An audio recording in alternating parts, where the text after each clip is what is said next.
mon mur est un monde en miniature où vit un peuple de paix dans lequel nul n'a le droit d'être heureux. Bonjour vraie famille, bonjour fan de plus. Famille, ma vidéo aujourd'hui, c'est pour m'adresser aux familles dites recomposées ou des personnes qui ont en tête de vouloir constituer des familles recomposées, mais ont blocus pour ceci. Parce que le constat que j'ai fait, les familles recomposées vivent des calvaires du genre. Je te vois encore avec la mère de ton enfant. Je te vois encore avec le père de ton enfant. Et cette situation crée parfois des tensions au sein du couple au point de séparer ces personnes qui avaient pourtant un bel avenir ensemble. Alors, j'ai mis sur pied une tactique qui te permettra dorénavant d'éviter ceci et de pouvoir vivre de façon harmonieuse dans ton foyer recomposé.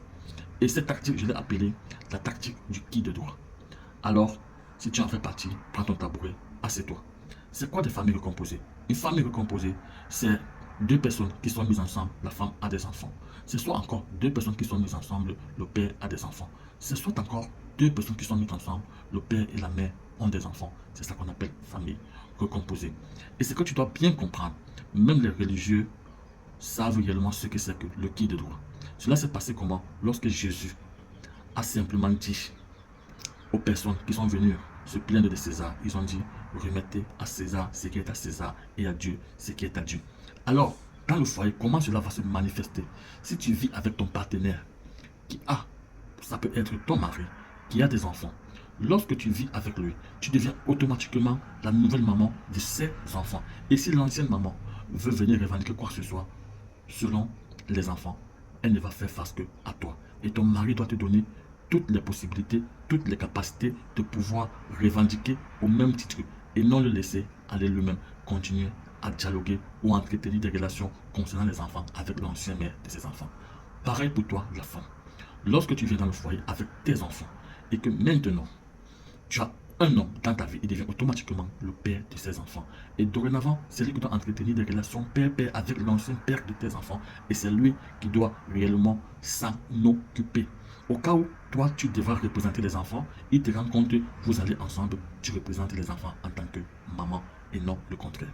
Comme on dit souvent, il n'y a rien de parfait sur cette terre. Oui, ça peut arriver que ce que je vous dis, vous mettez cela en pratique.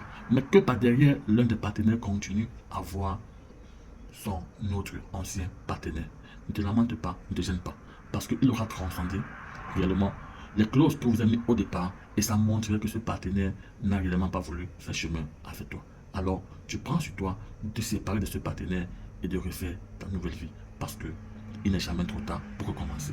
Mais si, toi au contraire, tu penses que ce que je dis n'est pas bien et que c'est mieux pour toi de laisser ton partenaire continuer parce que tu fais confiance à ce partenaire, tu auras toujours des excuses du genre, je le fais à cause des enfants. Et c'est comme ça que tu vas revoir, la femme reviendra avec un enfant encore de son ancien partenaire. Le mari ira encore donner un autre enfant à cette autre femme et ça va continuer à créer des tensions au sein du couple et tu vas toujours vivre dans ce calvaire. Alors, j'espère que ce conseil t'aura permis au moins à ce moment de pouvoir savoir ce que tu veux dans ta vie. Parce que je sais que chacun connaît ce qui est bien pour lui. Mais le simple fait est d'assumer réellement ce qui viendra après. Alors, prends ce conseil en considération et bonne journée à toi. Je suis Évariste, ton frère.